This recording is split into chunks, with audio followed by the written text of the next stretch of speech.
The silhouette's burning, embers rising high, like a chemical fire. The flame won't die. Intertwined.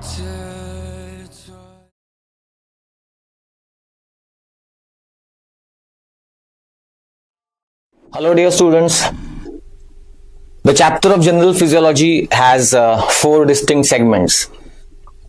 First, we will begin with body fluid compartments. After that, we will take concepts in physiology like homeostasis, myelointerior, positive and negative feedback, and so on and so forth. Then we will discuss the cell membrane structure, what all components are present in the cell membrane. And then the last segment would be transport through the cell membrane, how the substances enter the cell, leave the cell, and so on. So these distinct 4 segments in which we will discuss the general physiology chapter, and therefore let's start with the first one, and that's body fluid compartments. We will discuss this in 3 small segments. First, we will describe volumes of the various body fluid compartments, the ICF, the ECF, the interstitial fluid, plasma, and so on and so forth. So what are the various volumes of these compartments? Second would be, how do we measure them?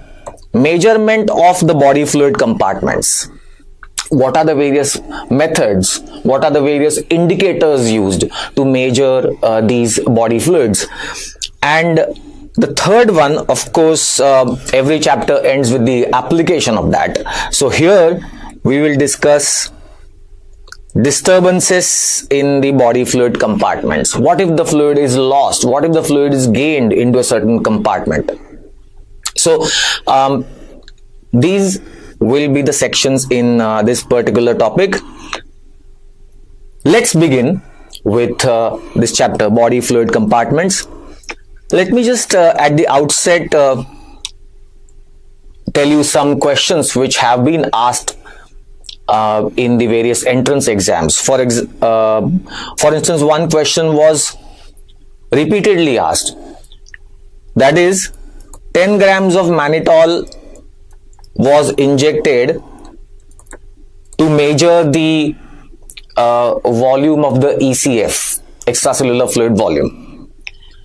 It got uniformly dispersed into the ECF, and then when the sample was collected for the concentration of mannitol was found to be 50 mg%. And from the initial injection, 10% volume of the mannitol was lost out of the body.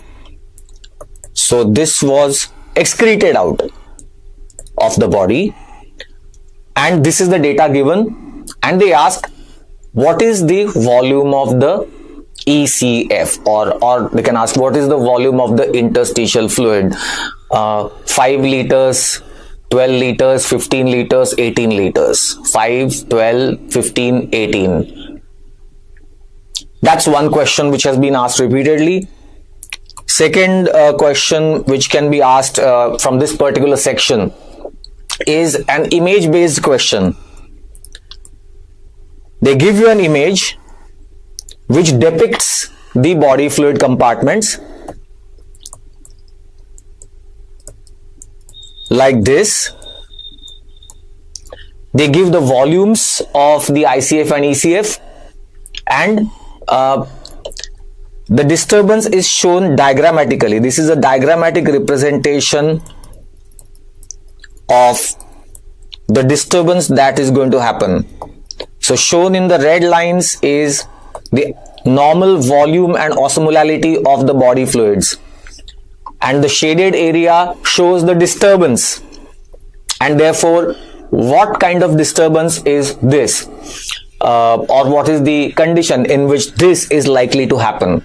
And the options given are diabetes insipidus, SIADH, primary hypoaldosteronism, or administration of hypertonic saline given IV. These are the options given, and you have to select the correct one. So we are going to discuss all this in detail and also solve the MCQs. Let's start with the first section, that is volumes of the various body fluid compartments. The prototype man will be a 70 kg healthy adult. So in a 70 kg healthy adult, what would be the volumes? First thing, total body water is 60%, approximately 60% of the body weight. So 0.6 into the body weight is the volume of the total body water, 60% of the 70 kgs, and therefore it would be 42 liters. That's the total body water. Now, out of this, 2/3 is ICF and 1/3 is ECF. 2/3 is intracellular fluid, 1/3 is extracellular fluid or in the extracellular compartment. Or we can say intracellular fluid is 0.4 into body weight and extracellular fluid is 0.2 into body weight. Right? 0.6 into body weight is the total body water, and 2/3 is ICF, 1/3 is ECF. Therefore, ICF 0.4 into body weight, ECF is 0.2 into body weight. And so, out of these 42 liters, of course, 28 liters would be intracellular fluid and 14 liters would be the extracellular fluid. Clear? 14, 28, 42. Just remember these figures. 14, 28 and 42 is the total body water. So whenever, I would just reiterate this fact here, that whenever you see certain figures, it should strike that particular component to you. If you say 14 liters, immediately what should strike you is this is the volume of the ECF. Right. Going into further details, ECF has, of course, two components, the interstitial fluid and the plasma. So, out of this total 14 liters, 3/4 is interstitial fluid and 1/4 is plasma volume. That means out of this 14 liters of the ECF, 3/4, I would say roughly 11 liters would be interstitial fluid and 3 liters would be plasma volume. So that's ECF volume. If you take total blood volume to be 5 liters, out of that 3 liters would be plasma, 2 liters would be cell. That's an approximate proportion. Looking at it from another point of view, for example, blood volume is 8% of the body weight. So, in a 70 kg healthy adult, 8% of that 70 kg is roughly about 5 liters. And out of that, plasma would be 5% of the body weight and cell volume would be 3% of the body weight. So remember, blood volume is 8% of the 70 kgs or whatever body weight given, and plasma volume 5% of the body weight.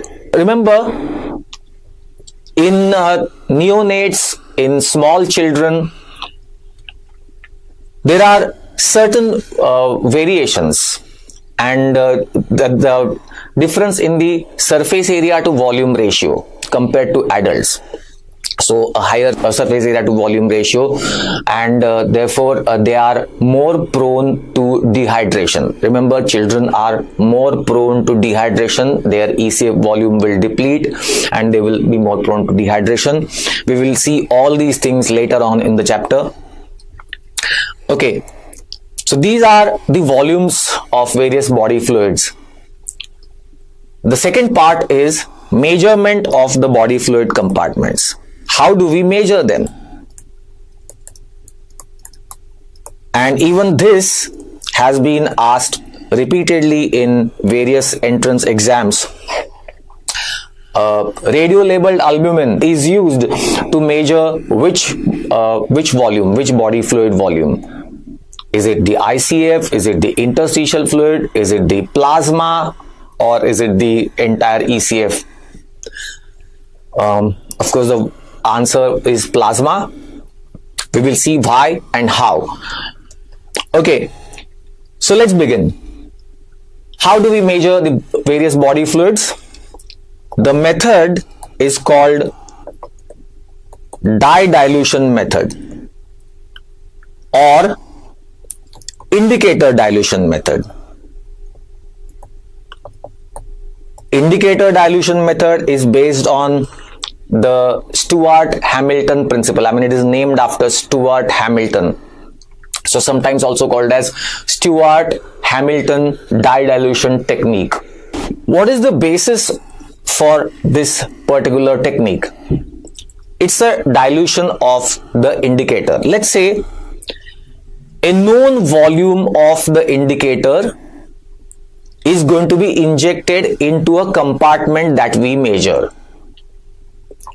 A known initial volume I, a known initial volume I of that indicator is injected into a particular compartment. It should stay in the compartment. The prerequisite is that it should not leave the compartment. Suppose I am measuring ECF volume. It should stay, this indicator, this dye should stay in the ECF. It should not enter the cells or it should not get excreted out of the body. It should remain in the compartment. And the second prerequisite, more important, it should get uniformly distributed throughout the compartment. Uniform dispersion into the entire compartment. Once it gets uniformly distributed into the compartment, then I take a sample from the compartment and measure the concentration of that dye. C is the concentration of that indicator. Once it got uniformly dispersed into the compartment, the concentration, that is C, is measured. Concentration of the dye or indicator will be measured. And then I can measure, I can calculate the volume of a particular of that compartment where we injected the dye. V, volume of the compartment, is equal to I upon C. I is the initial volume of the dye injected. Initial volume that was injected into the compartment, then it got uniformly dispersed, and then we collected sample and concentration was measured. So C is in the denominator, concentration of the dye after it got diluted. Remember, we called it dye dilution method. So that's how it can be calculated, the dilution of the dye, from the extent of dilution of the dye. Let me just, for the sake of making it little simpler, let's take an example. Suppose this is the initial volume of that dye. This is just a diagrammatic explanation, all right, to make you understand this particular method. Suppose this is the initial volume of that dye or indicator which we are going to inject into the compartment, and there are these two compartments. Suppose this is compartment A, this is compartment B. These are the volumes of those compartments which I will measure, and same initial volume I, if I inject into compartment A and compartment B, what do I see? What do I get? In compartment A, see, the volume of that compartment is high, greater volume. So this dye will get diluted to a larger extent, to a greater extent, and therefore, see, I've put it into this compartment, it will get dispersed and diluted to a much greater extent. And in compartment B, volume of the compartment is less. Therefore, dilution of that same amount of dye will be less there. So if I collect the samples from the compartments, what do I get? Concentration of this dye, concentration of the dye in this compartment A is going to be less. Concentration will be less because the dye got diluted to a greater extent. Greater dilution means less concentration, right? And therefore, less the concentration of the dye, that means more will be the volume of that compartment. Volume of the compartment is large. So you see, C, the concentration of the dye, is in the denominator. Less the concentration, less the denominator means greater will be the volume of that compartment.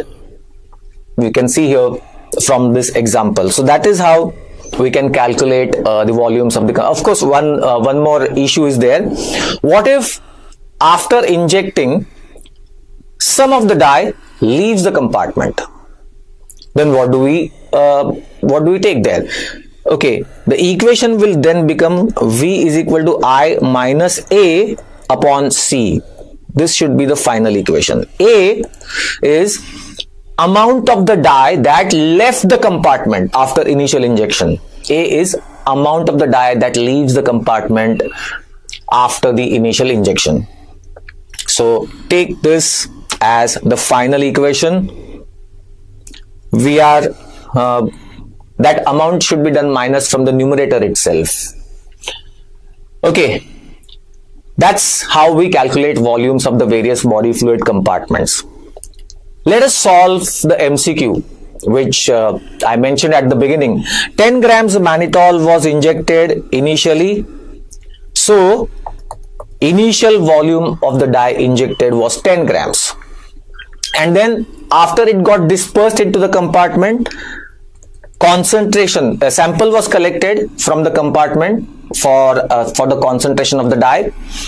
It was found to be 50 milligram %. And then I also mentioned that after initial injection of mannitol, some 10% was excreted out of the body. So A was about 10%. 10% of 10 grams. That means 1 gram was lost out of the body after initial injection. Okay, so what will be the volume of the interstitial fluid, or what will be the volume of the ECF? Let's put the values here. V is equal to I minus A upon C. That's the equation. So volume of the ECF will be equal to 10 grams minus 1 gram upon 50 milligram %. 9 grams upon 50 milligram %. Okay, so the answer is 18 liters would be the volume of the ECF. And let's just complete it. 9 grams. Let me just make a point here, small point which we often tend to forget. The units are not matching here. Look, this 9 grams or the 10 grams which was injected was into the liters of the body fluid. Okay, so numerator is per liters and denominator is milligram %.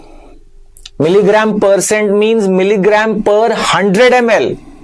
So we will have to now match the units first for numerator and denominator. What would it be? 9 grams is 9000 milligrams, and denominator 50 milligram percent means 500 milligram per liter. We will have to see numerator is into numerator was mannitol injected per liter of the ECF. So numerator is in per liters, denominator should be in per liters. 50 milligram percent means 50 milligram per 100 ml. Convert it into per liter, that will be 500 milligram per liter. And now 90 upon 5, the answer is 18 liters is the volume of the ECF.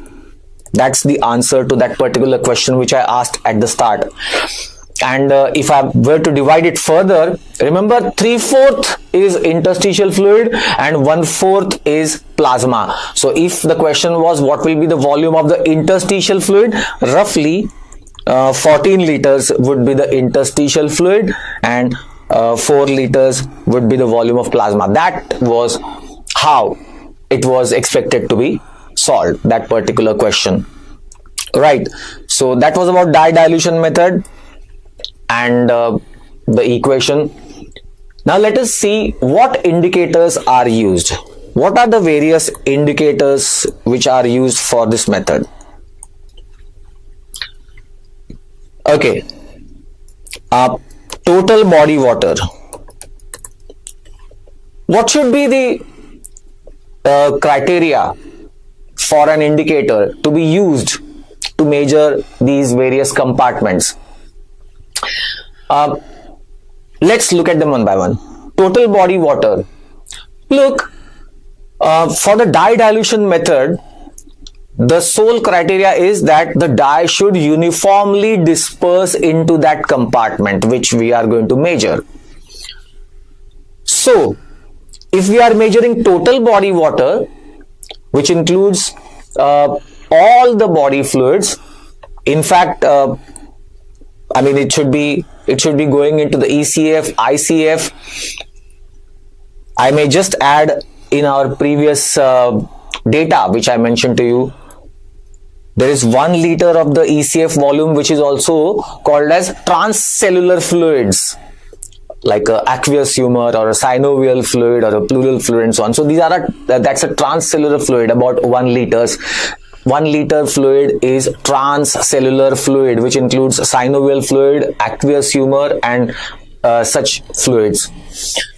Anyways, the point was that whatever we are going to measure, whether it is total body water, which includes ICF, ECF, all the volumes, or we are measuring ECF or whatever, the dye should uniformly distribute into that compartment which we are measuring. So if we are measuring total body water, what should be the criteria for it? The criteria should be that it should easily cross the membranes. The dye that should be used, that we are going to use, the criteria is that it should easily, the membranes should be non-existent for that dye. Only then it can cross the membranes and mix in all the compartments, because we are measuring total body water. That includes all the compartments, right? So the criteria for measurement of total body water, the criteria for the dye is that it should cross the membranes easily. So what are those indicators? Deuterium oxide or tritium, antipyrine or aminopyrine.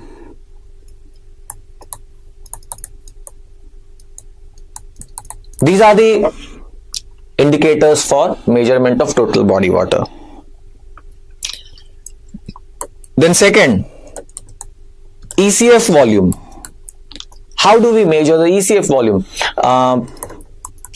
Non-metabolizable saccharides are used to measure the ECF volume, because we inject these into the ECF, they should not enter the cells, and if at all they should not be metabolized also. Non-metabolizable saccharides are used to measure the ECF volume. The best that suits this is the inulin. So remember, this question has been asked repeatedly in various entrance exams. The best substance to measure the ECF volume, inulin. Very often the students make a mistake of inulin and insulin. I've seen that happening. Inulin is a polymer of glucose, or it's a fructopolysaccharide. Fructopolysaccharide. It stays into the ECF.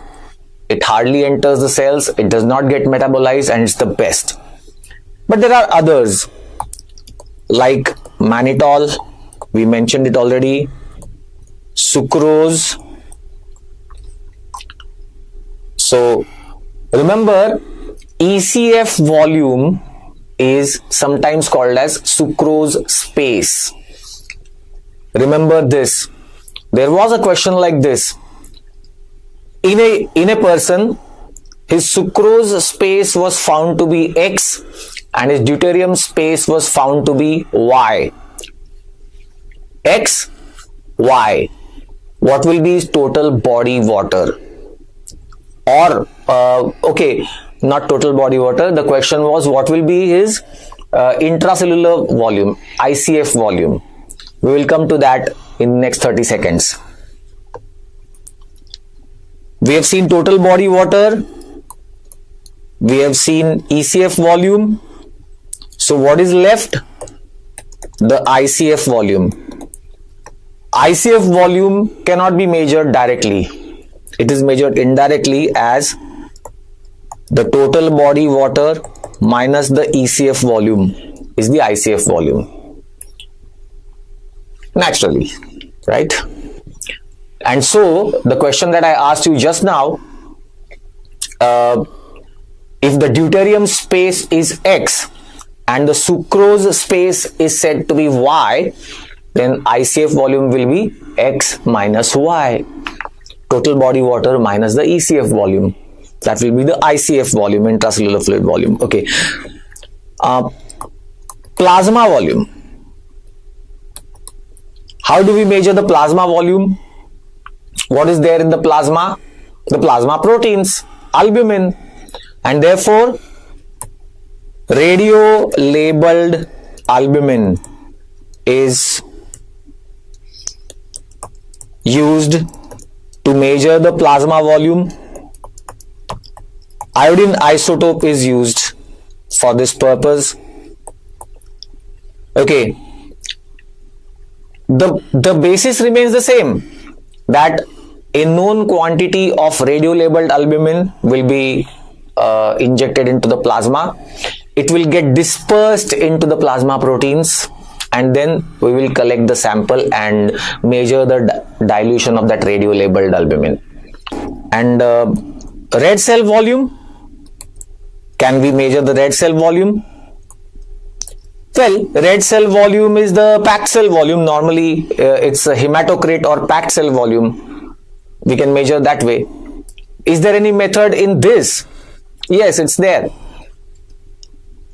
Chromium 51 tagging of the red cells.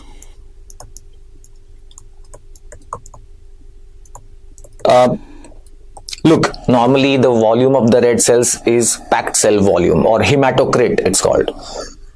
But I'm saying by this dye dilution method or the principle can be used for measurement of the red cell volume in the body. A known fixed quantity of red cells or number of red cells will be tagged with chromium 51, and they will then disperse into the red cell volume, and from the dispersion we measure the volume of the red cells. Volume means the packed cell volume, volume of all the red cells packed together. Okay, so that's how we measure the various body fluid compartments. I told you the formula, the method, the substances used, and that brings us to the third point, and that is disturbances in the body fluid volumes. Let's first understand the basic principles of these disturbances. A disturbance is of two types. There can be dehydration condition, where the volume is lost out of the body, or overhydration. Overhydration is volume expansion. Volume will be gained, fluid will be gained.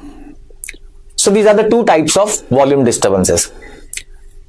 Let's take them one by one and also talk about their principles as to what happens in that particular condition. Dehydration. Volume is lost. Now I'll tell you the basic for both of them. The common basic principle is whether volume is lost or volume is gained. In the case of overhydration, it is from the ECF primarily. Volume lost or volume gained is primarily from the ECF, extracellular fluid. And then if the osmolality of the ECF gets altered, then there will be a secondary movement of water from the ECF to ICF or ICF to ECF. And accordingly, there will be secondary changes in the ICF volume also. But there will be secondary changes. Okay. I repeat once again, and I am going to describe it with examples. So don't worry. Right now, just listen to the primary basic principles of these conditions. Whether it's dehydration, whether it is overhydration, primarily it happens from the extracellular fluid. Loss of water from the ECF or gain of water into the ECF. Dehydration or overhydration. Accordingly, if the osmolality of the ECF gets altered, then there will be a movement of water from the ECF into the ICF or from the ICF into the ECF, because they need to be in osmotic equilibrium.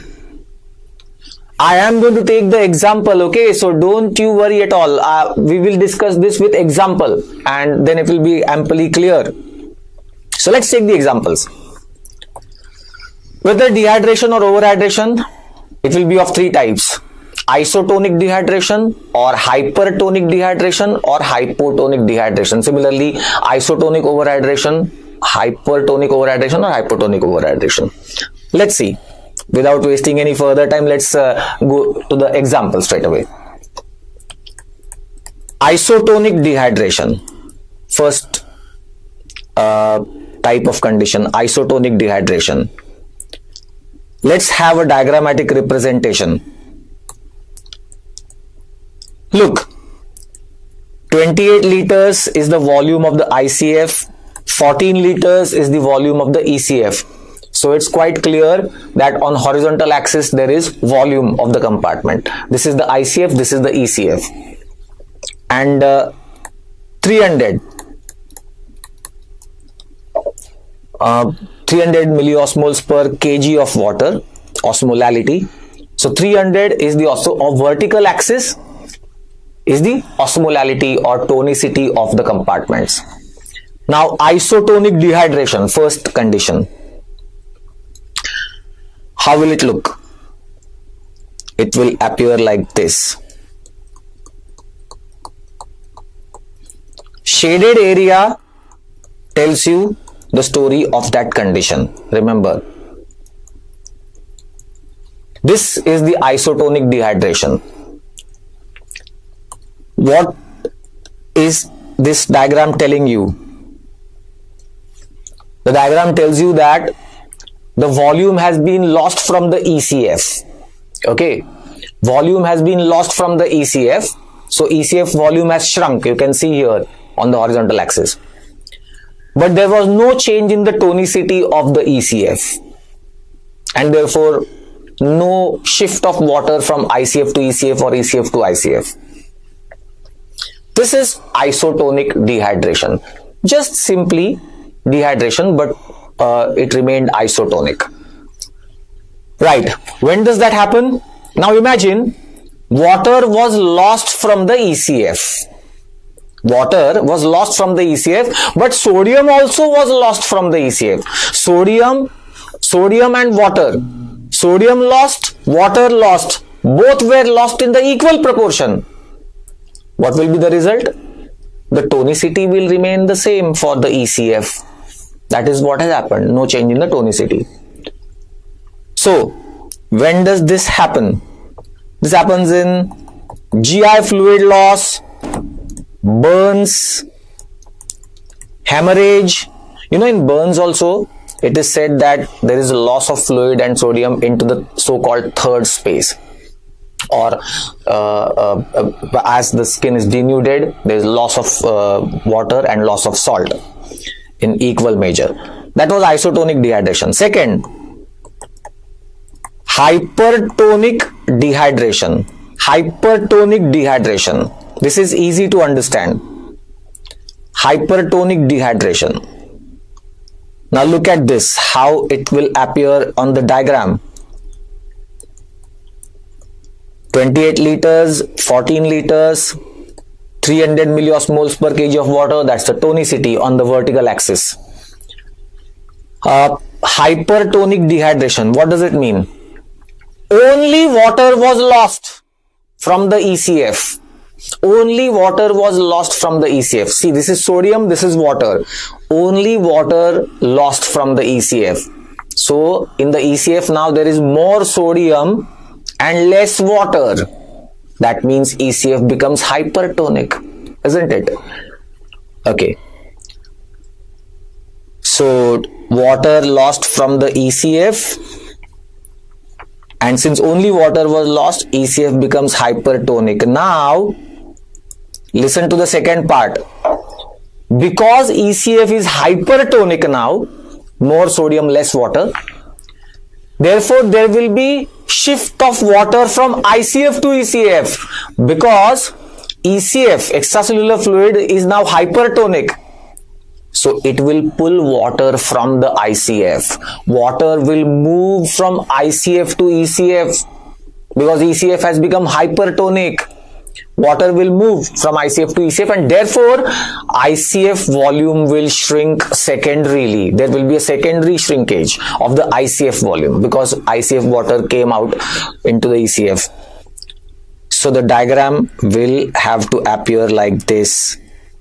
Finally, they will go into osmotic equilibrium. Look at the shaded area.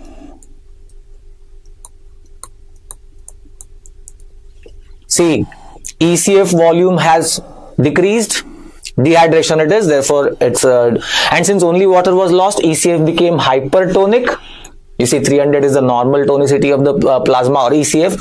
This is hypertonic, and because ECF was hypertonic, ICF water will move into the ECF so that they finally reach osmotic equilibrium. But because of that, ICF volume also has shrunk secondarily, which you can see here, 28 liters.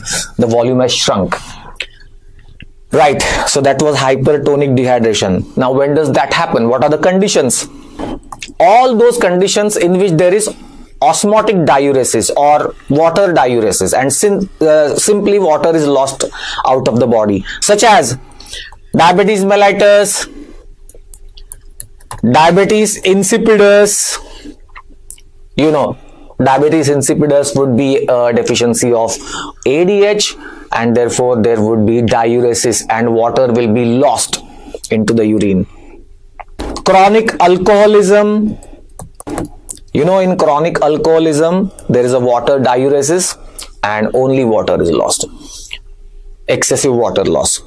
Chronic administration of lithium salts. This is also known to cause hypertonic dehydration. Now then, the third one, hypotonic dehydration. Hypotonic dehydration. Look, dehydration it is. That means water loss from the ECF. Now imagine, this is sodium, this is water. Water is lost from the ECF, so it is dehydration. But sodium loss is much more as compared to water loss. And now what happens as a result? Less sodium, more water. See, sodium, water. This is the isotonic ECF. Now water is lost. So this is dehydration. But sodium loss is much more. Even greater sodium loss is happening. Therefore, this is now, what is the eventuality? Less of sodium now in the ECF and more of water. ECF is now hypotonic and dehydrated. So hypotonic dehydration happens because of this kind of a loss. How will you show it with the diagram? So here we go. 28 liters, 14 liters, 300. That's the osmolality. Now dehydration. So ECF volume decreases. This is a dehydration. And ECF is hypotonic. And if ECF is hypotonic, you know what will happen? ECF water will shift into the ICF because ECF is hypotonic. So ECF water will shift into the ICF. That means ICF volume will increase secondarily till they reach the osmotic equilibrium. You can see in the diagram, in the shaded area, of course, it's a dehydration, volume has shrunk and tonicity of the ECF has also decreased. So this is hypotonic dehydration. And because ECF was hypotonic, the ECF water will shift into the ICF. So ICF volume, you can see here volume is on this axis, ICF volume will increase secondarily till they go into osmotic equilibrium. This is the osmotic equilibrium. So that's hypotonic dehydration. Now the question is, when does this happen?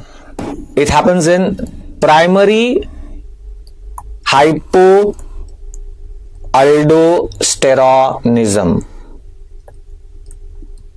or primary hypoadrenocorticalism. Adrenal cortex insufficiency primarily, and therefore there is decreased secretion of aldosterone. Now look, what is the function of aldosterone? Aldosterone reabsorbs sodium. That's primarily the job of aldosterone. It reabsorbs sodium, and therefore with sodium there will be movement of water also from the renal tubules. In the case of hypoaldosteronism, if there is lack of aldosterone, sodium will not be retained, reabsorbed. That means sodium will be lost into the urine. So sodium, water, sodium loss, water loss. But sodium loss will be much greater. You know, sodium pulls water by osmosis. So even this is a renal tubule. Aldosterone was expected to reabsorb the sodium and some amount of water also by osmosis. Now this is not happening.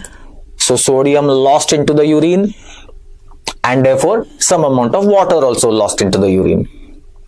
That is the condition. So these were dehydration conditions. Let us look at the other end of the spectrum, overhydration. Volume expansion. Volume expansion states water is gained, and again there will be three types: isotonic overhydration, hypotonic overhydration, hypertonic overhydration. Right. First one, isotonic overhydration. How will it look in the diagram?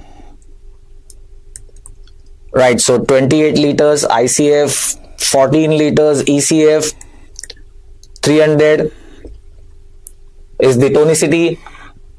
Isotonic overhydration. Look, it's a overhydration, so ECF volume will increase primarily. Yes. And since ECF is isotonic, there would not be any shift of water from ICF to ECF or ECF to ICF. So ICF volume will not change secondarily. This is isotonic overhydration. You can see ECF volume has increased, volume on the horizontal axis, but tonicity hasn't changed for the ECF, and therefore no secondary shift of water. So when does that happen? Administration of oral or IV isotonic saline. Isotonic saline given oral or IV. Second, hypertonic overhydration. Hypertonic overhydration. Administration of oral or IV hypertonic saline. This will result in hypertonic overhydration. And how will it appear in the diagram? So here is 28 liters, 14 liters, and 300. Hypertonic overhydration. Look, first of all, overhydration, that means volume, ECF volume has increased, and ECF becomes hypertonic. So, because ECF is hypertonic, ICF water will shift into the ECF. ICF water will shift into the ECF because ECF has become hypertonic, and therefore ICF volume will shrink as a secondary change. You can see here, diagram will appear like this. Shaded area, I repeat again, shaded area shows the changes in those compartments, or the entire condition is shown by the shaded area. This is hypertonic overhydration. So it's simple. Suppose in an exam, you will get this diagram and you will be asked what this condition is. You have to see what is happening to the volume of the ECF. There, it's increased, and you have to see what's happened to the tonicity of the ECF. It's more than 300 or less than 300, or it's just isotonic, it's just 300. So, and then you can answer the question accordingly. And the last one is hypotonic overhydration. Hypotonic overhydration. Meaning what? Only water conserved into the ECF. Only water gained into the ECF. Water and water. Because water was gained into the ECF, it will be overhydration naturally, okay? And since only water has come, no sodium, only water was gained into the ECF, ECF becomes hypotonic. Yeah, this is sodium, this is water. Only water is being gained into the ECF, water is increasing. So what will happen? Less sodium, more water into the ECF, ECF becomes hypotonic and overhydrated. Let's see the diagram and then also discuss the condition in which it appears, it happens. Here is 28 liters, here is 14 liters, 300.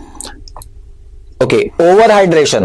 So ECF volume has increased, but since it was only water gained into the ECF, ECF became hypotonic. You can see there, hypotonic ECF. And because ECF is hypotonic, what will happen? ECF water will shift into the ICF so that they reach osmotic equilibrium. That means ICF, there will be secondary increase in the volume of the ICF also, because ECF was having more water, it was hypotonic, and therefore its water shifts into the ICF, so ICF volume has increased secondarily and they reach osmotic equilibrium. This was the diagram which I asked in the beginning.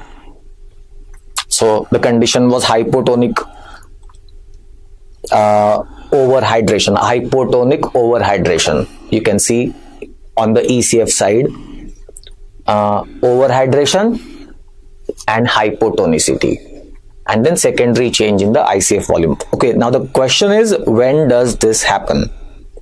This happens in the condition of SIADH, syndrome of inappropriate ADH secretion. Yeah. Now, first of all, why we call it inappropriate ADH secretion? Look, ADH is the hormone which is going to primarily regulate our osmolarity of the plasma or osmolarity of the ECF. And therefore, when does it come into action, the ADH? When the plasma becomes hypertonic. When the ECF becomes hypertonic, the ADH will come, and ADH will cause water reabsorption. Water will be taken into the ECF. ECF was hypertonic. Now water has come. That is, the ECF osmolarity will be normalized. You understand that? Whenever the ECF is hypertonic, we will need water to be gained into the ECF or into the plasma. That is the time when ADH is secreted and it causes antidiuresis, it reabsorbs water. So that's the normal ADH secretion. When I say SIADH, syndrome of inappropriate ADH secretion, I mean that plasma osmolarity was normal and yet ADH was being secreted. ECF tonicity was normal. There was no need for ADH secretion, yet it is going on getting secreted. That will be inappropriate ADH secretion. So this happens in various conditions like surgery, like stress, anxiety, fear, and so on and so forth. And because plasma and ECF were already normotonic and ADH is coming and causing further water retention, what will happen? Volume of the ECF will increase, and now excess water into the ECF means ECF will become hypotonic. Excessive water has been gained. Okay, so that's inappropriate about it, and hypotonic overhydration. But let me extend this a little further. ADH is the one who regulates osmolarity of the ECF, right? Means suppose ECF is hypertonic, more sodium, less water. So ADH will come, ADH will gain water and plasma tonicity will be normalized, right?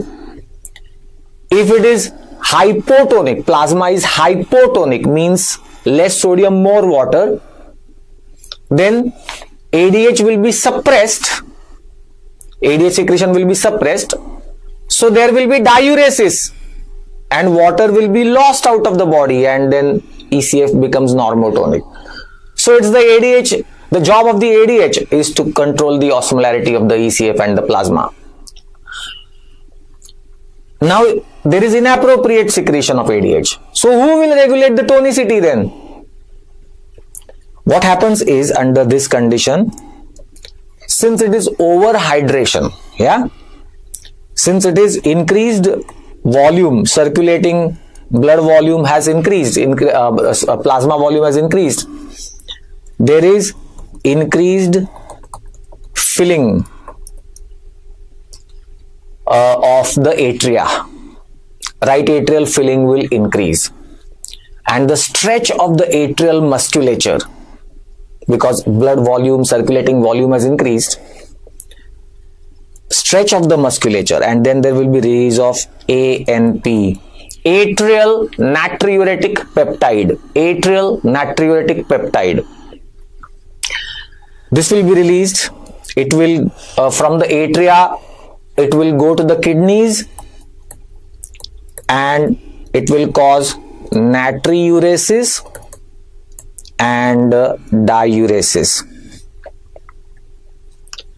Natriuresis, sodium loss into the urine, and water loss into the urine. So that excess water which was present, it will be lost.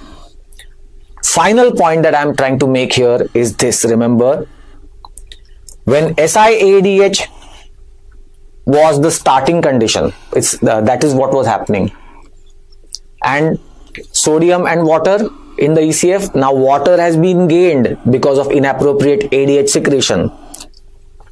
This initially resulted in dilutional hyponatremia,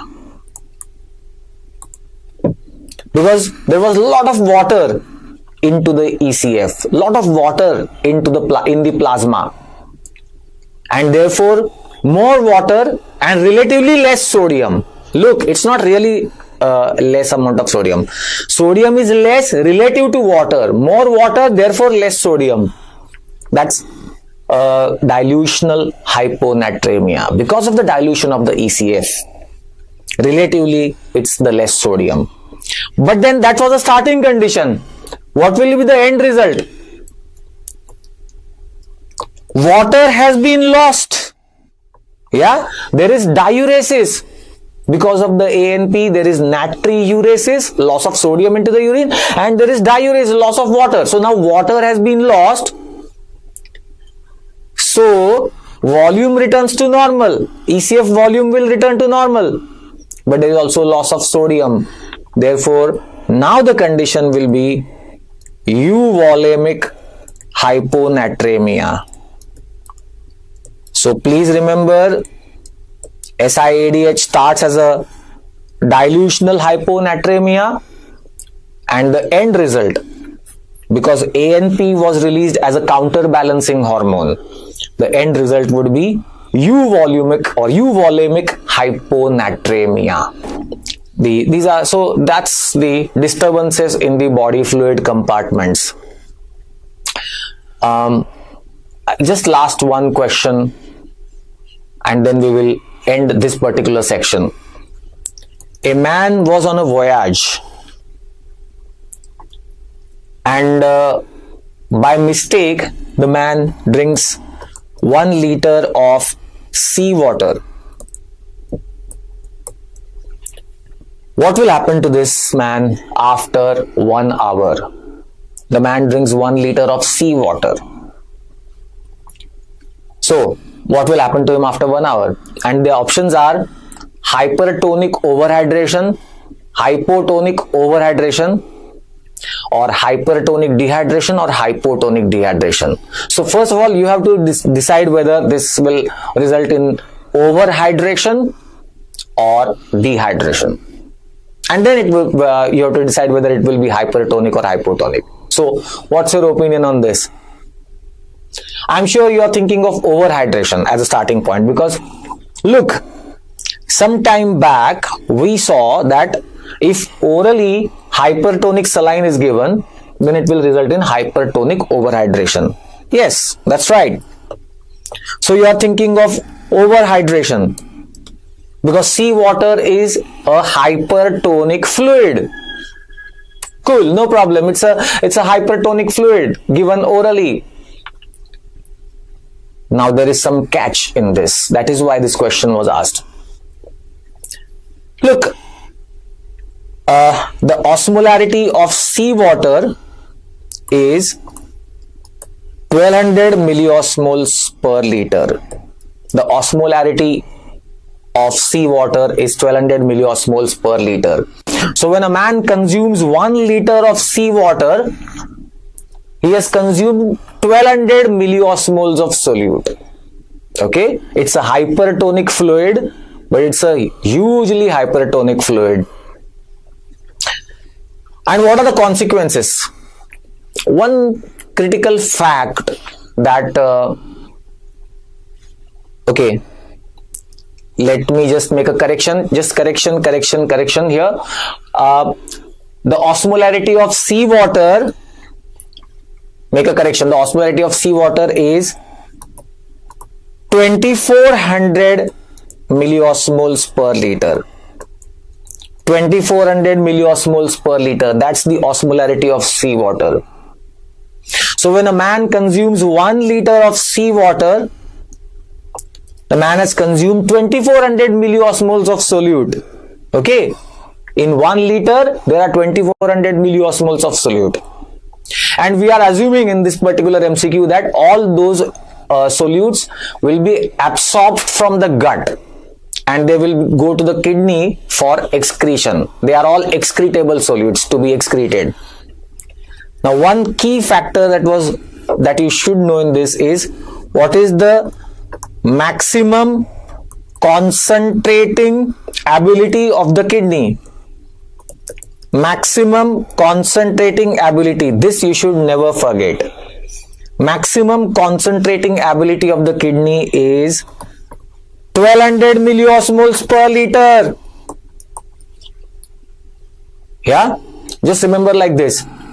Plasma osmolarity is 300 and roughly 4 times that is 1200 milliosmoles per liter is the maximum concentrating ability of the kidney. Means how much maximally concentrated urine can be generated and excreted.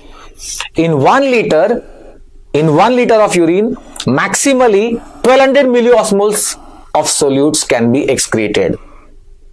That's the maximum concentrating ability. Which means what? Which means to excrete 2400 milliosmoles of solute, how much urine volume will be needed? See, in 1 liter, only 1200 milliosmoles of solute can be excreted. So, to excrete 2400 milliosmoles solute, how much urine output will be necessary? 2 liters. Yes. And did you notice? The man has consumed 1 liter of seawater, just 1 liter was consumed, and 2 liters will be the excretion or output. 1 liter consumption and 2 liter output. That means what? 1 liter extra will be lost from the body. 1 liter water extra will be lost from the body. And therefore, this will result in dehydration. 1 liter was consumed and 2 liter was the urine output. So that means 1 liter extra is going from the body actually. So this will result in dehydration. And since extra water was being lost, the ECF will become hypertonic. Yeah, water was extra 1 liter will be lost from the body. So plasma or ECF will become hypertonic. So this will result in hypertonic dehydration. Now this will be confusing for you because you will say on one end we said oral or IV hypertonic saline given, it resulted in hypertonic overhydration. And now we are saying that this hypertonic fluid was consumed, the seawater was consumed, it is resulting in hypertonic dehydration. So what, how do we reconcile the two facts? Remember it like this. For the sake of principle, just remember like this. This is just sake of principle. If the osmolarity of the consumed fluid is less than 1200 milliosmoles per liter, it will result in overhydration. Right? If the osmolarity of the consumed fluid is less than 1200 milliosmoles per liter, it will result in overhydration. I told you, oral or IV hypertonic saline, it will result in hypertonic overhydration. But if the tonicity of the consumed fluid is more than 1200 milliosmoles per liter, as we saw in this case, then that will result in dehydration. Okay, so please remember this basic principle when you solve such questions. Finally, based to ask a few questions related, because I mentioned ANP, atrial natriuretic peptide, some questions were related to that. We will discuss this in the chapter of heart and then later on in kidney. But since it was mentioned here, ANP is synthesized by what? Atrial natriuretic peptide. So, heart, atrium. But there were questions. BNP is synthesized by. BNP is brain natriuretic peptide. Synthesized by what? Heart, brain, lungs, liver. What's your answer? Brain, is it? No. Heart. The answer is heart. It's the ventricles which synthesize this BNP. It's called brain natriuretic peptide because initially in the experimental animals, this peptide was found in their brain slice preparations. But then in humans, it's BNP, brain natriuretic peptide, also called as simply B natriuretic peptide, is synthesized by the heart. And finally CNP, C natriuretic peptide, that also is synthesized by the heart. I mentioned it here because somewhere while we're discussing SIADH, I had mentioned ANP, so atrial natriuretic peptide, and therefore I just quickly added the other two as well, which cause natriuresis, loss of sodium. So that was the first section of the general physiology, body fluid compartments. Hi guys, please subscribe my channels.